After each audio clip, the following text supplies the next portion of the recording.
নমস্কার দর্শক বন্ধু, আজ আপনাদের সামনে আবার চলে এসেছি একটি গুরুত্বপূর্ণ তথ্য আপনাদের সঙ্গে শেয়ার করার জন্য, যেটি আপনাদের জন্য অত্যন্ত গুরুত্বপূর্ণ।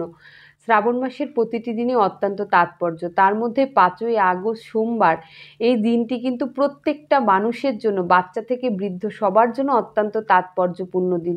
গণেশ পুরাণ অনুসারে এই শ্রাবণ মাসের দ্বিতীয়া তিথির দিন চন্দ্রমা গণেশজিকে যখন প্রার্থনা করছিলেন বা গণেশজি শরণাপন্ন হয়েছিলেন এবং গণেশজিকে তিনি পূজা অর্চনা করছিলেন, তখন গণেশজি চন্দ্রমাকে এই আশীর্বাদ প্রদান করেছিল যে আজ থেকে তুমি আমার মস্তকে দ্বিতীয়ার চন্দ্র অর্থাৎ কুমড়োর ফালির মতো হয়ে আমার মস্তকে তুমি অবস্থান করবে, আজ থেকে তুমি আমার মস্তকে স্থান পেলে।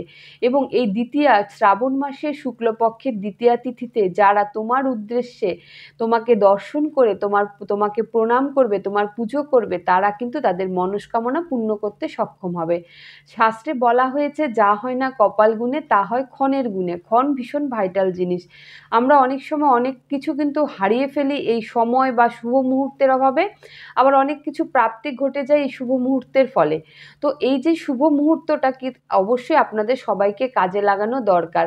তাই আগামী সোমবার 5ই আগস্ট আপনারা ঠিক সন্ধ্যা 7:10 থেকে 7:45 মিনিট পর্যন্ত এই সময়টিতে আপনারা অবশ্যই রাতের আকাশে চন্দ্রমাকে দর্শন করুন এবং দর্শন করে সম্ভব হলে আপনারা হাত পা মুখ ধুয়ে শুদ্ধ বস্ত্র পরে মাথায় একটি ঘোমটা বা ঢাকা দিন। ছেলেরা মাথায় কোনো টুপি বা এ ধরনের কিছু ঢেকে আপনারা চন্দ্রমার দিকে তাকিয়ে আপনারা চন্দ্রমাকে প্রণাম জানান এবং চন্দ্রের বীজ মন্ত্র আপনারা জপ করুন।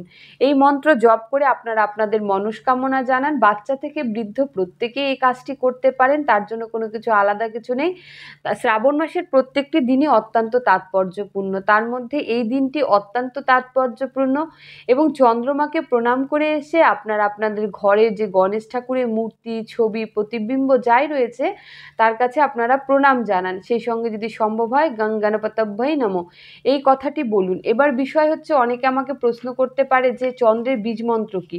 আমি বলে দিচ্ছি, আপনারা খুব ভালো করে সেটাকে শুনে নিন। চন্দ্রের বীজ মন্ত্র হচ্ছে নম ঐং ক্লিং সোমায়।